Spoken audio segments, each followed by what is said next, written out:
दोस्तों आज की स्टोरी ये है कि एक गांव में दो लोग रहते थे। एक का नाम था राम प्रसाद और एक का नाम था ज्ञानचंद्र।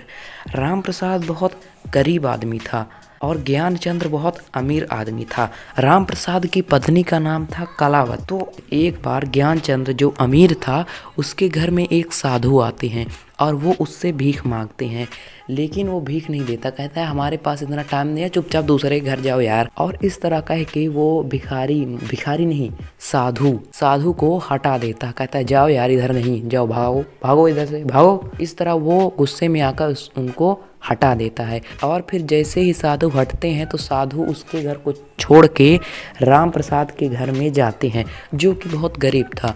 राम प्रसाद उस दिन अपनी पत्नी को कहता है कि आज खाने के लिए क्या है, किसानी करके बहुत मेहनत करके आए हैं, किसान अभी खेत जोत के आए हैं, कुछ हमको खाने के लिए दो जल्दी से।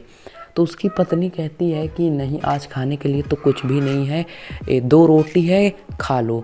हमको नहीं खाना, हमको भूख नहीं है, आज आटा कम हो गया था इसलिए दो ही रोटी है, हमने उस दोपहर में खा लिया था, हमको नहीं खाना है, तुम खा लो। राम प्रसाद कहता है कि तुम झूठ बोल रही हो, ये दो रोटी को हम दोनों लोग एक एक करके खाएंगे। उसी समय साधु आ जाता है और साधु उनसे आ जाता है नहीं, आ जाती हैं।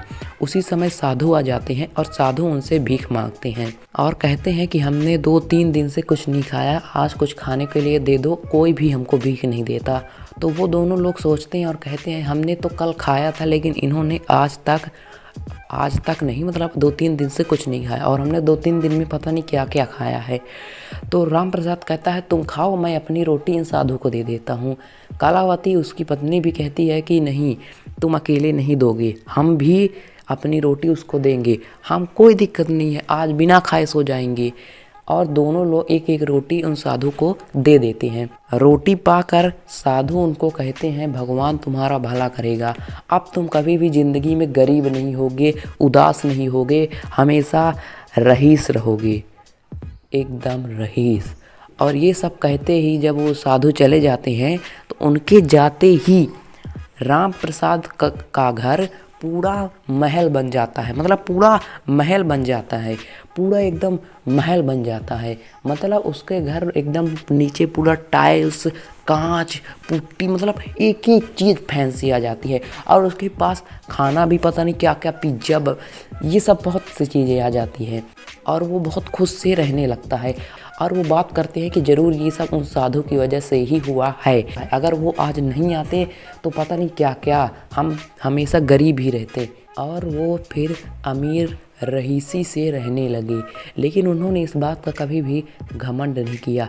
अगले दिन जब ज्ञानचंद्र राम प्रसाद का घर देखता है तो वो चौंक जाता है कि यार ये कल तक तो झोपड़ी था, आज महल कैसे इतना सुंदर बन गया।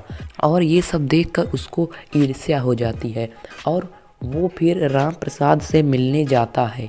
ज्ञानचंद्र राम प्रसाद से मिलने जाता है, राम प्रसाद को कहता है और रईस साहब, अब तो आप हमसे बात तक नहीं करते, हम आपके पड़ोसी ही हैं। ये सब बोलकर वो उस ट्रिक को जानना चाहता था जिससे वो भी अमीर हो जाए। तो राम प्रसाद कहते हैं अरे नहीं, ऐसी वो कोई बात नहीं है, वो तो ऐसे ही टाइम नहीं मिला इसलिए बात नहीं करते थे। तो वो पूछता है ज्ञानचंद्र कि और ये सब कैसे हुआ, ये आप तुम्हारा घर महल कैसे बन गया। तो राम प्रसाद कहता है कि कल एक साधु आए थे और वो हमसे भीख में, मतलब वो पूरी स्टोरी बता देता है कि ऐसा ऐसे हुआ, तो उन्होंने हमको चमत्कार में ये दिया। ये सब सुनकर ज्ञानचंद्र और जलने लगा और बहुत गुस्से में अपने घर चले जाता है और अपनी पत्नी को कहता है कि कल यार बहुत बड़ी गलती हो गई, मैंने उनको कुछ खाने के लिए नहीं दिया, अगर मैं उनको कुछ खाने के लिए दे देता तो शायद वो भी हमारे इस घर को कुछ और बड़ा बना देते।